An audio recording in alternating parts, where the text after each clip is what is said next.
하나님 말씀은 열왕기하 16장 1절에서 9절까지의 말씀입니다. 열왕기하 16장 1절에서 9절입니다.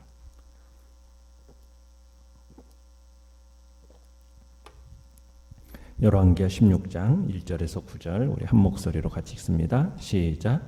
르말랴의 아들 베가 제17년에 유다의 왕 요담의 아들 아하스가 왕이 되니 아하스가 왕이 될 때에 나이가 20세라.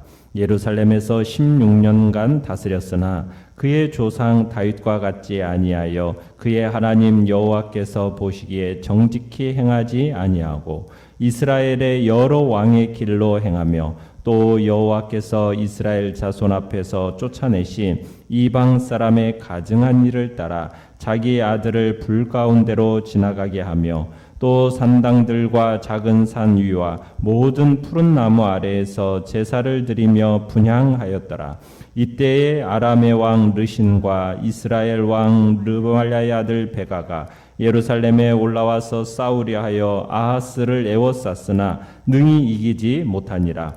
당시에 아람 왕 르신이 엘랏을 회복하여 아람에 돌리고 유다 사람을 엘랏에서 쫓아내었고 아람 사람이 엘랏에 이르러 거기에 거주하여 오늘까지 이르렀더라. 아하스가 아수르 왕 디글랏 빌레셀에게 사자를 보내 이르되 나는 왕의 신복이요 왕의 아들이라. 이제 아람 왕과 이스라엘 왕이 나를 치니 청하건대 올라와 그 손에서 나를 구원하소서 하고 아하스가 여호와의 성전과 왕궁 곳간에 있는 은금을 내어다가 아수르 왕에게 예물로 보냈더니 아수르 왕이 그 청을 듣고 곧 올라와서 다메섹을 쳐서 점령하여 그 백성을 사로잡아 기르로 옮기고 또 르신을 죽였더라. 아멘.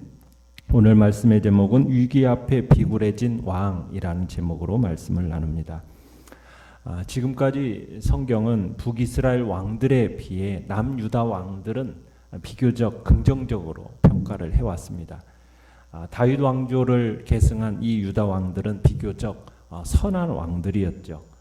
하지만 요담의 대를 이어서 왕이 된 이 아하스에 대해서는 아예 처음부터 부정적인 평가를 내리고 있습니다. 이 아하스는 20세 유다의 왕이 되어서 16년 동안 다스리게 됩니다. 북이스라엘 왕 베가가 왕으로 즉위한 지 17년에 있었던 일이에요. 유다는 지금까지 악한 왕으로서 꼽혔던 사람으로는 여호람, 아하시야, 그리고 아달랴, 이 악한 자들의 통치가 있어서 매우 큰 위기를 맞았었는데 다행히 그 이후에 요아스, 아마샤, 우시야, 요담 이렇게 선한 왕들의 시대가 지나면서 이 유다가 안정이 되는 듯 했어요. 비록 산당은 제거하지 않았지만 항상 하나님을 사모하고 경건한 삶을 살았던 거죠. 그런데 이 아하스가 왕이 되면서 이렇게 잘 달리고 있던 말에 돌을 던져서 말을 쓰러뜨린 사람이 바로 이 아하스입니다. 자, 내용 관찰 문제 1번을 보시면 성경이 지적하는 유다 왕 아하스의 구체적인 범죄는 무엇입니까? 3절에 보시면은 아하스는 남왕국 유다의 왕이면서도 유다의 국교인 여호와의 종교에는 관심이 없었던 사람이에요. 다윗의 후손이면서도 무슨 길로 행했다고 얘기하고 있습니까? 북이스라엘의 여러 왕의 길로 행했다. 그러니까 북왕국 이스라엘 왕들이 걸어간 길로 행했다라는 겁니다.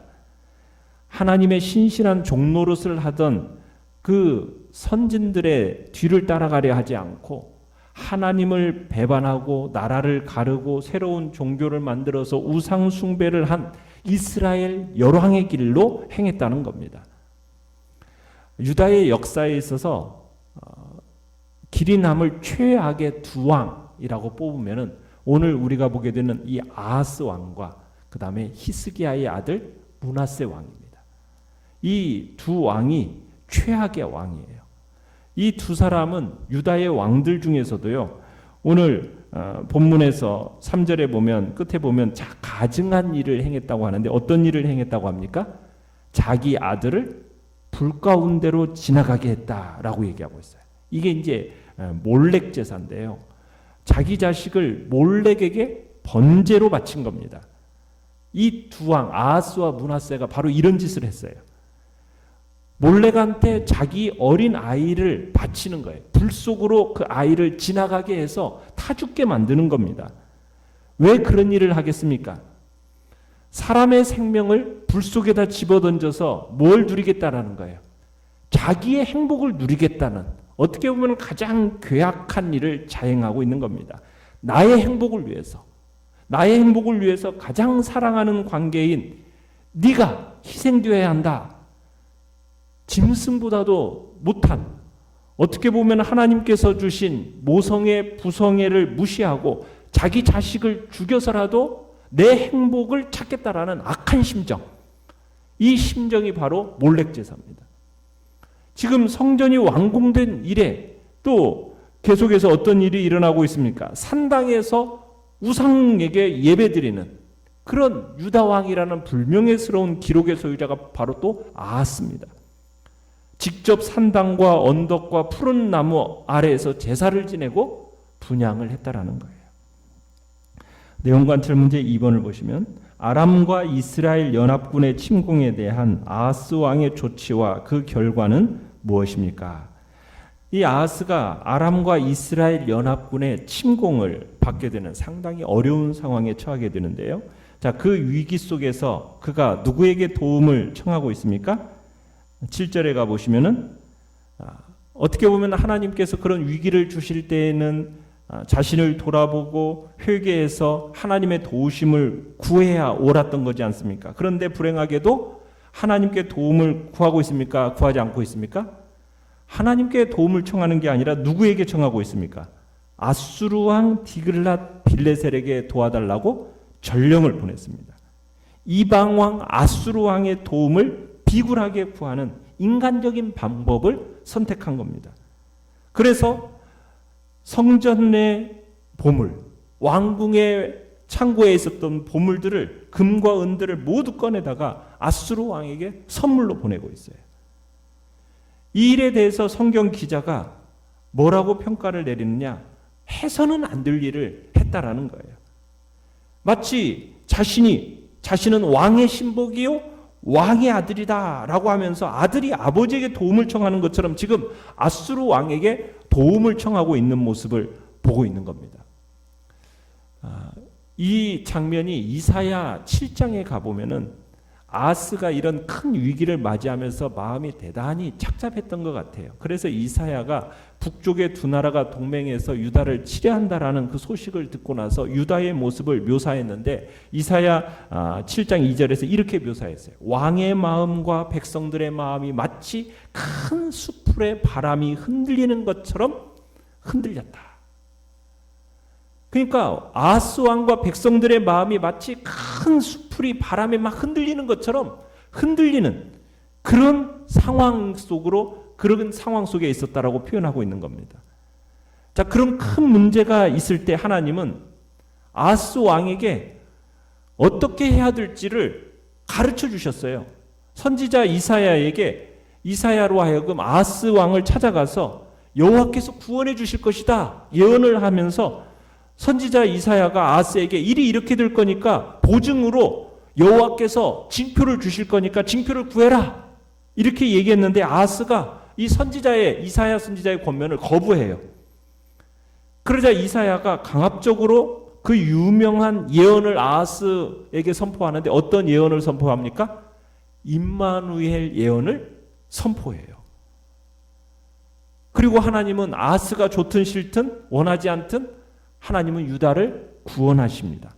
왕이 좋아서가 아니에요. 백성들을 긍휼히 여기셔서 다윗과의 약속을 지키시기 위해서 하나님께서는 은혜를 베푸시는 거거든요. 그런데 이런 상황 속에서 지금 아하스는 어떤 일을 한 겁니까? 아수르 왕 디글랏 빌레셀에게 도움을 구한 거예요.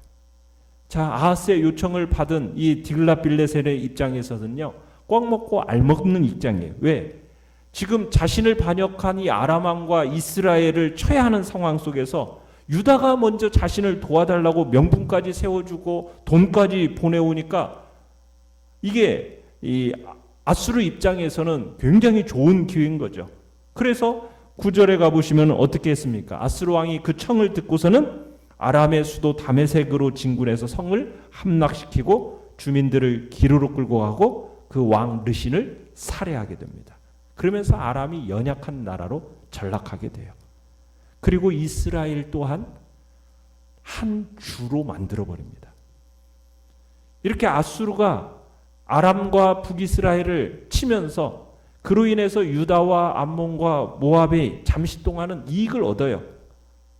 왜? 아람과 이스라엘의 그 영토의 소유권을 놓고 갈등을 빚고 있는 그런 상황 속에서 그 땅들을 대부분 자신들이 나누어 갖게 되었기 때문에 그 잠시 동안은 이익을 보는 듯 했는데 이 순간을 기점으로 해가지고 아수르의 직접적인 간섭과 통치를 받게 됩니다. 결과적으로는요, 얻은 것보다 잃는 것이 더 많게 된다는 거예요. 당장에는 가까스로 위기를 모면하는 듯 했지만 그 위기를 모면한 게 아니에요. 오히려 아수르의 속국이 되어가지고 막대한 희생을 치르는 그런 자리에 떨어지게 된 겁니다. 자, 연구와 묵상 문제 3번을 보시면 이때에, 그죠? 5절에 보면 이때에, 즉 이때라는 게 무슨 때입니까? 아람과 이스라엘 연합군이 유다의 본격적인 침공을 강행한 이 시기는 본문에서 어떤 상황을 의미합니까? 지금 남유다와 아하스가 여러분 이런 일을 당하게 된 근본적인 이유가 무엇입니까? 바로 위에 나와 있죠. 신앙의 상실입니다. 아하스의 불신앙과 불순종에 대한 하나님의 징계예요. 아하스가 이스라엘의 여러 왕의 길로 행하고 우상 숭배에 깊이 탐닉하고 심지어 자기 아들까지도 불태워서 번제물로 드리는 그런 시기, 큰 나무 밑에 산당을 지어놓고 백성들에게 경배할 것을 장려했던 그 시기, 산당이 너무 많아서 모든 푸른 나무 아래 경배, 다 산당이 있었다고 제사가 행해졌다고 말하던 그 시기, 그 시기에 하나님이 어떻게 하신 거예요? 아람과 이스라엘 연합군을 일으키셔가지고 유다의 땅이었던 엘랏을 아람에게 다시 빼앗기게 하셨고 본격적인 심판을 강행하게 하신 거거든요. 그러니까 우리 성도가 신앙을 잃는 것보다도 더 큰 위험은 없는 겁니다. 인생에 있어서 신앙보다 더 큰 재산은 없어요. 신앙을 잃는 사람은 모든 걸 잃는 겁니다. 믿음이라는 게 무엇입니까? 하나님을 기쁘시게 할 수 있는 기초가 믿음이잖아요. 그죠? 모든 일을 할 수 있게 만드는 능력이 무엇입니까? 믿음입니다. 믿음이라는 건 하나님과 우리 사이에 연결해주는 유일한 매개체. 이 믿음을 가져야 우리가 하나님 앞에 나아갈 수 있는 거고 그 믿음으로 말미암아 하나님의 은혜와 하나님의 약속에 참여하게 되는 거거든요. 그래서 신앙이라는 것은 어떻게 보면 가장 큰 재산을 얻는 일이에요. 반면에 신앙을 잃는 것은 가장 큰 재산을 잃어버리는 겁니다. 그래서 이 믿음의 가치라는 것을 과소평가해서는 안 돼요. 우리는 이 믿음을 잃지 않도록 주의해야 됩니다. 세상에 어떤 것보다도 비할 수 없는 것이 믿음인 거거든요. 이 믿음, 어떤 손실보다도 가장 큰 손실은 믿음이라는 생각을 가지고 우리는 그 믿음을 붙들고 나아가야 되는 겁니다. 자, 느낀 점 4번을 보시면 점점 깊어가는 죄악에 대해 하나님이 심판을 시작하셨음에도 회개하기는커녕 비굴한 방법으로 상황을 해결하려는 아하스 왕의 모습을 보면서 무엇을 느낍니까? 사람의 지혜와 사람의 힘에 의지해서 문제를 해결하려 하면 더 큰 악을 불러들이는 결과를 초래하게 되는 겁니다. 유다가 아수르와 정치적인 동맥을 맺으면서 위기의 순간을 잠시 동안은 벗어나는 듯이 보였지만요. 오히려 그토록 의지했던 아수르에 의해서 어떻게 됩니까?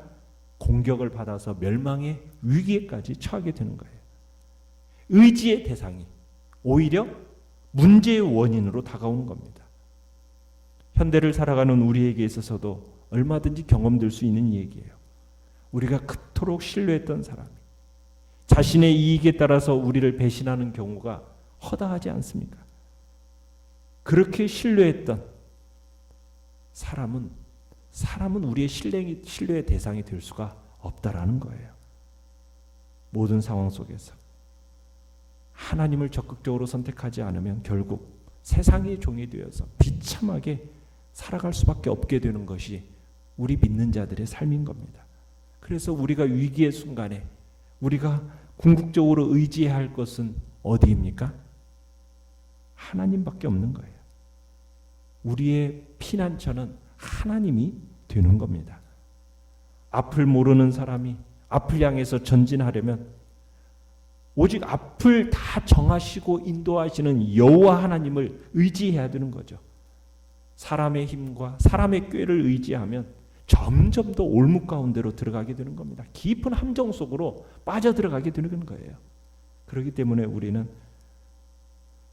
우리의 길 앞에 무엇이 정말 올지 알 수 없을 그때 누구를 믿고 누구를 의지해야 되겠습니까? 주님을 의지해야 되는 겁니다. 우리의 인생 전체를 주님께 맡기고 주님께서 가장 선하신 뜻대로 우리의 길을 인도하시고 우리의 길을 여시도록 그분을 믿고 의지하는 삶이 가장 지혜로운 삶이라고, 그것이 확실한 삶이라고 주님은 우리에게 말씀하고 계시는 겁니다. 결단과 적용 5번을 보시면 회개를 촉구하는 하나님의 신호가 보일 때 나는 어떻게 반응합니까? 하나님께 바쳐진 헌물과 백성들의 세금을 가지고 하나님이 미워하시는 일에 사용한 아하스 왕의 모습이 내게는 없습니까? 주님 앞에서 돌아보며 결단하시기 바랍니다. 오늘의 기도 같이 읽겠습니다. 시작. 왕 같은 하나님의 자녀이면서 어둠의 자식처럼 비굴하게 행했던 저를 용서하소서. 아멘. 말씀을 생각하면서 기도하시고요. 연약한 우리의 지체들을 위해서 기도해 주시며 또 이 코로나19 바이러스가 잠잠해지고 또 대면되어지는 은혜의 역사가 속히 일어날 수 있도록 하나님께서 이 땅과 전 세계 가운데 긍휼과 자비를 베풀어 달라고, 이런 시기 속에 주님의 다시 오실 재림의 날을 우리들이 준비하고 경성하고 깨어서 주님 앞에 있는 우리의 삶이 되게 해달라고 이 시간 주여 3번 부르짖으며 나아갑니다. 주여, 주여.